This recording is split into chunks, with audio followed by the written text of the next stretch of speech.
Hi everyone. In this video, we're going to look at how to perform linear regression in SPSS. So just to review, linear regression basically is derived from correlation analysis. Regression equation is used for predicting the value of one variable from a specified value of another variable that are correlated, that have some sort of relationship with one another. So the difference between a correlation and regression are quite significant. In a correlation, you cannot say there is any causation between your two variables. Neither one of the variables can be considered like an independent variable and a dependent variable. They are two separate variables that sort of correlate or have some kind of relationship, but it's unclear what it is. In a regression, one variable is considered the predictor or independent variable, and the other variable is the criterion or dependent variable.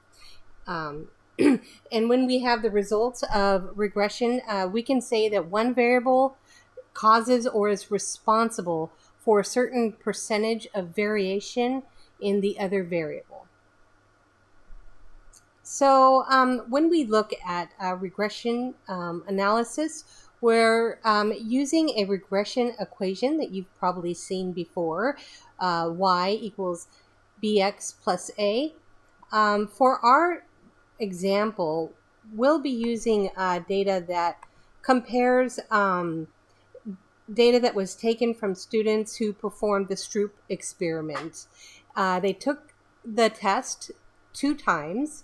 On their first time, they are reading words as quickly as they can where the spelling and the color of the word match. And in the second time, they're reading the words as fast as they can where the spelling and the color of the word do not match.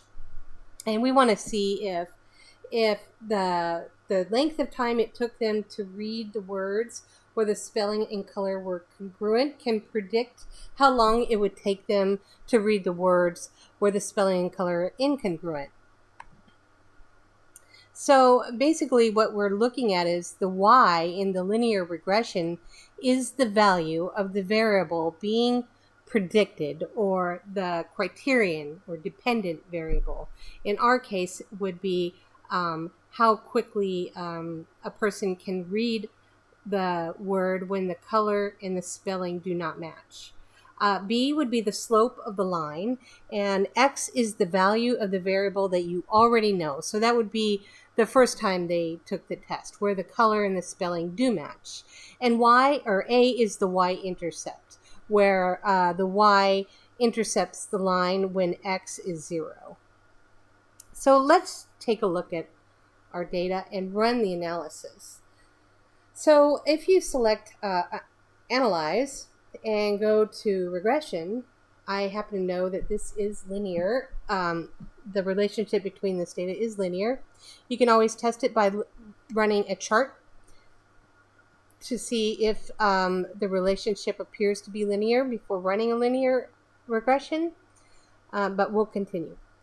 So our dependent variable is actually the incongruent spelling, or how long it takes them to read that. And our independent variable is the congruent spelling. So for statistics, you're going to want to select R squared and descriptives, and then select continue. And then just select OK. Okay, so the first thing that you usually will see is the correlation, or the descriptive statistics, which give you the mean for each variable, standard deviation, and the number of participants. And for this sample, we have 99 people who performed this test. And now we look to see, we want to ask, well, is there even a relationship between these two variables? And to know that, you have to look here where it says sig Untitled. And if it's 0.05 or less, then yes, you do have some kind of relationship between these two variables. We just don't know what it is yet. And if we continue down, we can look to see this actually in this box, you're going to see R and R squared. R is basically the strength of the relationship between your two variables. The closer you get to a number 1 or a negative 1, the stronger the relationship. This is sort of a weak to moderate relationship. And R squared is basically R squared. This number here squared.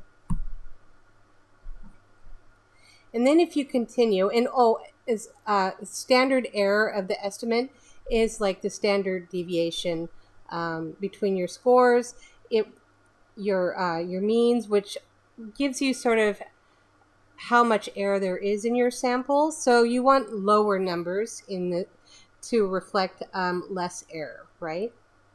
And then to find out the relationship, you would look here for your individual for your regression sample. And so basically the constant value is 13.185, and this is the slope, 0.912. So we know that for every minute that it takes a person to, or every second, pardon me, it is based on seconds, every second it takes a person to read the words, their time on time 2 will increase by 0.91. And once you fit that in the regression equation, you can predict the values for their second time of reading incongruent words and colors in the future. And that's how you run a linear regression or simple linear regression. Thanks for watching. See you next time.